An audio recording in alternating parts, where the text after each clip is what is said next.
I've been representing survivors of childhood sexual abuse for more than 15 years. These types of claims are very difficult to prove. The abuse often happened many years ago, there's usually no witnesses, and the victims are extremely private and usually not willing to come forward and testify about what happened to them. That's why I wrote the Survivor's Guide to Sexual Abuse Claims in Nova Scotia, so that victims of sexual abuse can have some good quality information about what their options are.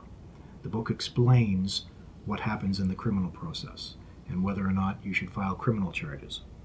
The book also explains the civil process, or what happens if you file a claim for compensation for your injuries. Childhood sexual abuse can cause serious, permanent, and disabling injuries. And by reading this book in the privacy of their own home, survivors of sexual abuse can decide whether or not they want to pursue a claim and decide for themselves what their options are.